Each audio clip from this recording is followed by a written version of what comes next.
বাংলাদেশে প্রতিদিনই হিন্দুদের ওপর নির্যাতনের ঘটনা ঘটে চলেছে।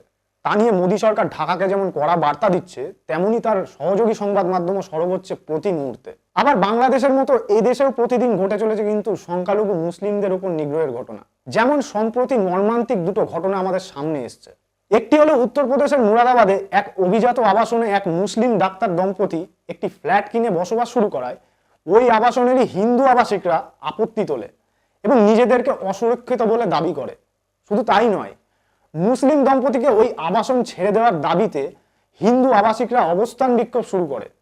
ফলস্বরূপ ওই মুসলিম দম্পতি কিছুদিন পরে আবাসন ছেড়ে দিতে বাধ্য হয়। बस हम तो सब ये चाहते हैं कि मिस्टर अशोक बजाज जिन्होंने ये रजिस्ट्री गैर समुदाय के नाम पे करी है, सिर्फ वो उसे अपनी रजिस्ट्री वापस ले और किसी अपने हमारा जो मतलब हमारी सोसाइटी में जैसे समुदाय हिंदू समुदाय के किसी के नाम पर रजिस्ट्री कराए। তো স্বাভাবিকভাবে এই ঘটনা প্রমাণ করে যে হিন্দুত্ববাদী শাসক দেশের হিন্দুদের একাংশের মধ্যে মুসলিম মাত্রেই গাদ্দার এই ধারণা ঢুকিয়ে দিতে রীতিমতো সফল হয়েছে। আর একটা ঘটনা হচ্ছে মধ্যপ্রদেশের রতলাম জেলায় গত 6ই ডিসেম্বর প্রকাশিত একটি ভাইরাল ভিডিওতে দেখা যায় এক কিশোর 3টি মুসলিম শিশুকে ধর্ম তুলে গালাগাল করছে আর চপ্পল দিয়ে মেরে তাদেরকে জোর করে জয় শ্রীরাম বলানোর চেষ্টা করছে, যা প্রমাণ করছে যে হিন্দুত্ববাদীরা একটা কিশোর মনকেও এইভাবে বিষিয়ে দিতে পেরেছে। আর ভারতে এমন ঘটনা প্রায় প্রতিদিনই ঘটে চলেছে।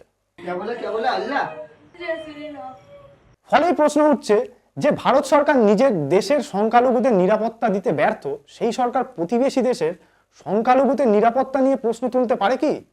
এই নৈতিক অধিকার তাদের আছে কি? বাংলাদেশের হিন্দু মহাজোটের মহাসচিব গোবিন্দচন্দ্র প্রামাণিকও ভারত সরকারের এই দ্বিচারিতা নিয়ে প্রশ্ন তুলেছে বাংলাদেশের সংবাদ মাধ্যমে। দেখুন তিনি কি বলছেন এ ব্যাপারে। গত 5ই আগস্টের পরে বাংলাদেশের কোনো বড় মন্দির কিন্তু পুড়ে যায় নাই। আপনার 2012 সালে আপনার চট্টগ্রামে হাটহাজারীতে বিশাল বিশাল বড় বড় মন্দির, প্রায় 13টা মন্দির, ওখানে 60টি হিন্দু পরিবার ভস্মীভূত হয়েছে। নাসিরনগর গ্রাম ধরে জ্বালিয়ে দিয়েছে।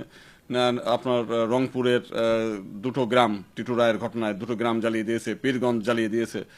এই 2023 সালেও কুমিল্লা, চাঁদপুর, চৌমোহনী প্রত্যেকটি পূজা মণ্ডপ একেবারে ভস্মীভূত হয়েছে। তখন কিন্তু ভারত এত উদ্বেগ প্রকাশ করে নাই। এটি নিয়ে তারা কিন্তু অতটা বেশি মিছিল, মিটিং, বিক্ষোভ, প্রতিবাদ কিংবা ইন্টারন্যাশনালি যে ফোকাস সেটা করে নাই।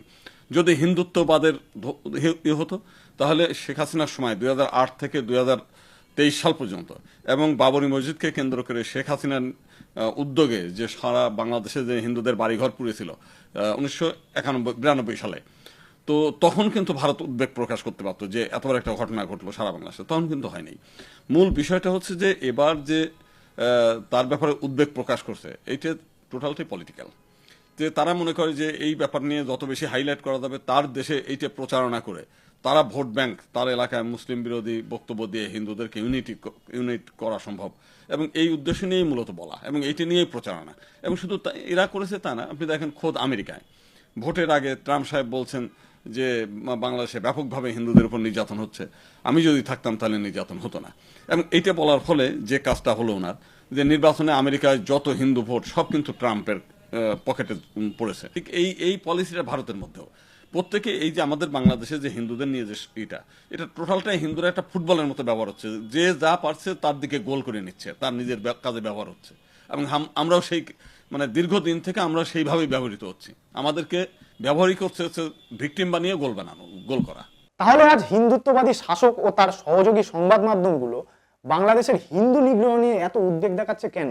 হিন্দু প্রেম, না এর পিছনেও কাজ করছে ধর্মীয় মেরুকরণ অথবা ভোট রাজনীতি? এদেশের হিন্দুদের এককাট্টা করে কি নিজেদের নড়বড়ে অবস্থাটা মজবুত করতে চাইছে তারা? আজ এইসব প্রশ্নই ভাবাচ্ছে দুই দেশের শুভবুদ্ধি সম্পন্ন মানুষকে।